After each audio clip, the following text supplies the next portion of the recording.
Today's video is brought to you by Forex. With Forex, traders can access over 300 trading instruments, be it the stock, forex indices, futures, and with Forex, they are offering an exciting promotional opportunities, including the 30% deposit bonus. Yes, that is, if whatever you deposit, you will get 30% of it as a bonus.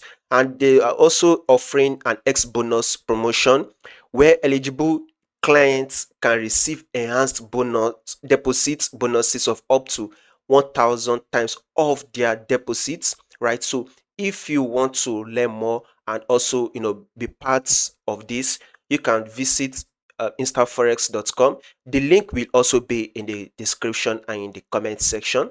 Yesterday we did analysis on gold.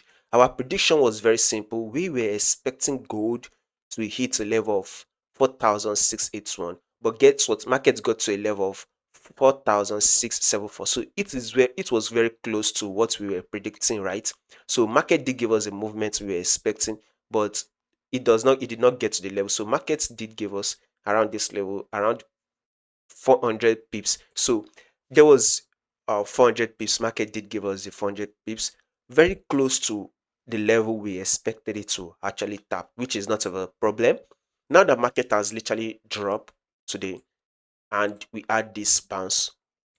Markets eventually did give us this little bit of a pullback, so we are expecting market to actually give us a bounce again. So with what I'm saying, I believe market should still give us the pullback first, although we are still to expect gold to give us that bullish move. That is it.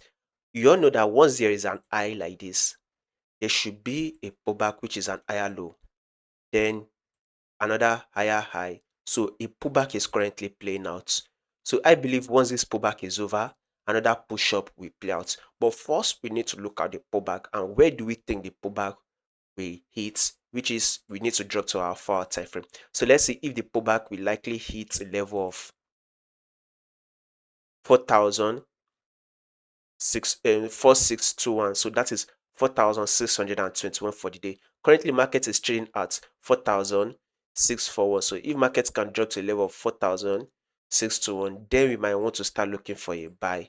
But first, let's target a level of 4,621 for the day. If you find this analysis very helpful and you want to trade properly with the best broker, you can actually visit instaforex.com.